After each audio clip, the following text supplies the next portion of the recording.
প্রচলিত মিলাদ ও কিয়াম কোরআনের সুন্নাহ অনুযায়ী বৈধ কি? আহারে মিলাদ আর কত জ্বালাইবি? আমার বাপেরে কি জ্বালাইছে এই মিলাদে। আমার লক্ষ্মীপুর জেলার বশিকপুর ইউনিয়নে 1600 আলেম ছিল এত টাইম। 1600 আলেম, কয়েকজন ছিল ভারত বিখ্যাত। কলকাতা আলিয়া থেকে হোল ভারতে ফার্স্ট আছে মৌলানা আবদুল্লাহ, উনি আমার গ্রামের লোক, আমার বাবার ওস্তাদ। বাবা যখন দেওবন্দ থেকে পড়ে আসছে তখন মিলাদ বেদাত ওখানে শুনে আসছে। ফতুয়া একটা নিয়ে আসছে 10 হাত লম্বা, এটা পাইপের ভিতরে থাকতো। 1 লক্ষ মানুষ কিয়ামে দাঁড়াই গেছে, উনি বসে রয়েছে নির্ভীক চিত্ত, লঙ্ঘিয়ে সিন্ধুরে প্রলয়ে নৃত্যে ওগোকার তরিধায় নির্ভীক চিত্তে। এরকম ব্যক্তিত্ব সম্পন্ন একজন আলেম ছিলেন মৌলানা আব্দুল গনি রাহেমাহুল্লাহ। তো মিলাদের বিরুদ্ধে লড়াই করতে গিয়া তখন প্রচণ্ড মিলাদ, চতুর্দিকে কথায় কথায় মিলাদ আর মিলাদ আর মিলাদ। তো উনি মিলাদের বিরুদ্ধে অবস্থান গ্রহণ করাতে বিশাল বহস হয়েছিল। মৌলানা রুহুল আমিন 24 পরগনার মিলাদের পক্ষে ওনাকে নিয়ে আসছিল মিলাদিরা। রুহুল আমিন 24 পরগনার, উনি বিরাট মল্লযুদ্ধও ছিলেন। আমার চাচা বলে যে খোনারবাড়ির মসজিদে মৌলানা রুহুল আমিন এসে মিলাদের বিরুদ্ধে বহসে তোমার বাপেরে একটা হুঙ্কার দিছিল। হুঙ্কারের ছোটে আমার চাচা বলতেছে আমার মনে হয়েছিল খোনারবাড়ির মসজিদে 7 বজে উড়ি চলে গেছে কোন দিকে। মৌলানা রুহুল আমিনের ওয়াজ মাইক ছাড়া 1 লক্ষ লোকে শুনতে পারত। এইরকম হেভি ওয়েট মুষ্টিযোদ্ধা সেই লোক। তো এই মিলাদ নিয়ে লাগার পরে तो मौलाना रूहुल अमीन बोलें कुछ लोग हैं कहते हैं कि मिलाद ज़माने रसूल में नहीं थी, इसलिए बिदअत है। मैं कहता हूँ ज़माने रसूल में कुरान करीम का ज़बर ज़ेर पेश भी नहीं था, क्या ये भी बिदअत हो गई? কিছু মানুষ বলে মিলাদ নবীর যুগে ছিল না এই জন্য এটা বেদাত। আমি বলি নবীর যুগে, নবী সাল্লাল্লাহু আলাইহি সাল্লামের যুগে কোরআনের জবজের পেশে ছিল না এই জন্য কি সেটাও বেদাত? আমার আব্বা ওটি বললেন যে জি হজরত আপনি কাহা, আপনি বলেছেন যে নবীজির যুগে জবরজের পেশ ছিল না। তো জবরজের পেশ ছাড়া কেমনে কোরআন পড়া যায়? আপনি একটা আয়াত শুধু আমার জবরজের পেশ ছাড়া পড়ি শোনেন। বেদাত করলে যে ব্রেইন ভোঁতা হয়ে যায়। ওনার বলা উচিত ছিল জবরজের পেশ কোরআনে লিখিত আকারে ছিল না, পঠিত আকারে ছিল, লিখিত ছিল না। এই কথাটা ভুলে গেছে, কয় যে জবজের পেশ ছিলই না। লিখিতও বাদ পড়ে গেল, পঠিতও বাদ পড়ে গেল, জবজের ছাড়াই কোরআন। এই তো আব্বা ধরে পড়ছে যে উনি তো তার্কিক ছিলেন। বেগাইরে জবরজের পেশকে कैसे कुरान करीम पढ़ा जा सकता है, जरा पढ़कर सुनाइए। ততক্ষণে এই প্রশ্নের কারণেই মৌলানা রুহুল আমিন বুঝছে যে আমি ভুলটা কোথায় করছি। হায় হায়, এখন তো আলহামদু কইলে তো আ কইতে তো জবর, বিসমিল্লাহ বি কইতে তো জের। এখন সেই বিরাট হেলদি মানুষ, এই যে ঘামা শুরু, হায় হায় জবজের পেশ শাহ কেমনে কোরআন পড়বো? এই যে আটকিছে উনি, এখন খালি কাঁপতেছে আর ঘামতেছে, কাঁপতেছে আর ঘামতেছে। শেষে কিছুক্ষণ পরে এক দৌড় দিছে উনি, মৌলানা রুহুল আমিন 24 পরগনার দৌড় দিয়ে, ব্রিটিশ আমলের কথা বলতেছে, দৌড় দিয়ে উনি পালকিতে চড়তেন, পালকির ভিতরে ঢুকতেছে।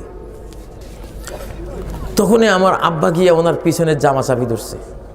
গদ্দার কहीं का जाते कहाँ हो जवाब दे करके जाना पड़ेगा। বিশ্বাসঘাতক কোথায় যাও, উত্তর দিয়া যাও। তো উনি ঢুকতেছে পালকির ভিতরে, ইনি টানতেছে পালকির বাইরের দিকে।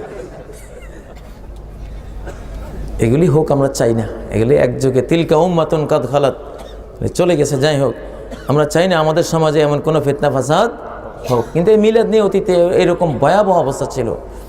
পরে আমার গোটা বংশের সাথে মিলাদিরা বয়কট করেছিল।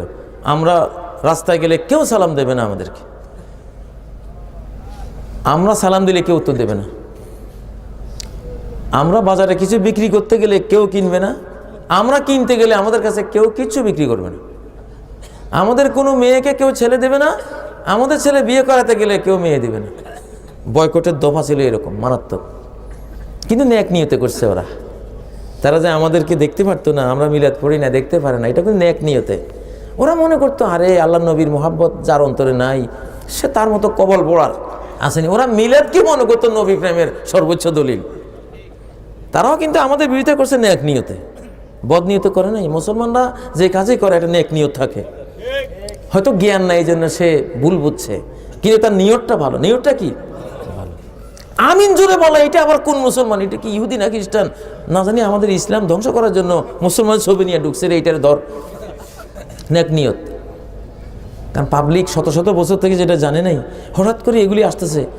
সে কিন্তু ইসলাম রক্ষার জন্য আপনার বিরুদ্ধে গেছে, আপনি এই জন্য রাগ হইতে পারবেন না। পাগলের চিকিৎসককে সবসময় ধৈর্যশীল হইতে হয়।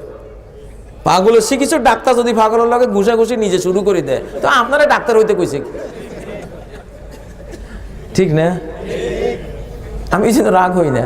আমরা নিয়ে তো কতজনের কথা, হুজুর এমনি নামাজ পড়ে, আর ও তো কাজীর বিরুদ্ধে কথা বলতেছে ইসলাম রক্ষার জন্য। এটা ভালো, এই সচেতনতা জাতির মধ্যে থাকা ভালো। যে কোনো জিনিস আসলো মানে নিলাম আনবাস সালসা, এটা তো ভালো না। একটু কইয়া বলি মানব, ঠিক না? হঠাৎ করে কেন আইলো, এতদিন কেন ছিল না? জবাব দাও, দলিল দাও। ঘষতে ঘষতে এক সময় বুঝে আসছে, কও এইবার বুঝছি, এবার জানতে পেলাম, এবার হক বুঝি ফেলাইছি, জানতে পেলাম। আলহামদুলিল্লাহ। ডাক্তারকে সবসময় ধৈর্যশীল হইতে হয়। পাবলিক জনগণের কোনো দোষ নাই। কয় যে মসজিদে হুজুর আমরা রফিদান করছি, বাইর করে দেন। তোমার বাইর করতে না তো কারে বাইর করবো? সে বাপ দাদা 14 গোষ্ঠী ইমাম খতিব সবাই নামাজ পড়ছে রফিদান ছাড়া। তুমি আসম্বিদ করতে গিয়ে আইসো, তুমি কি ইহুদি না খ্রিস্টান না কি? তুমি কি তার ধর্ম নষ্ট করতে আসো? সে তো জানে না। এই জন্য সে ন্যাক নিয়তে তোমার বিরুদ্ধে অবস্থান নিছে। তুমিও ন্যাক নিয়তে সুন্দরভাবে তারা একটু বুঝাও। বাড়িতে নিয়ে একদিন 1 কেজি ডালিম নিয়ে আসো না, একটু 1 কেজি আপেল আনো না, একটু চানাচুর। সে কি পছন্দ করে এটা আগে বুঝিয়া সেই জিনিসগুলো আমি খাওয়াও না, কিছু কইও না।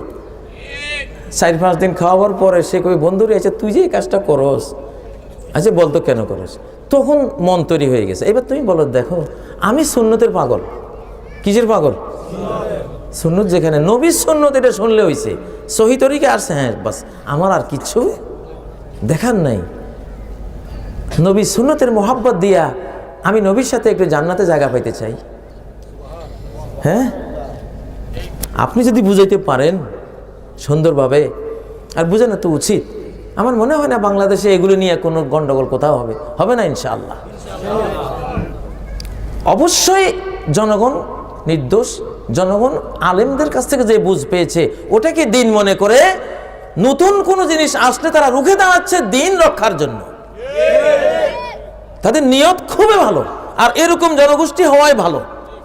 নাহলে তো হজ বাবার মতো লই গেছে মানিকগঞ্জে হজ করাইতে আছে, এরকম জনগোষ্ঠী দিয়ে কোনো লাভ আছে? দোহার না, দোহারে, হ্যাঁ দোহার। জনগণ যদি কোনো প্রতিরোধ ক্ষমতা না থাকে, যে যেমনি ইচ্ছে আমনে নিয়ে চলে যাবে।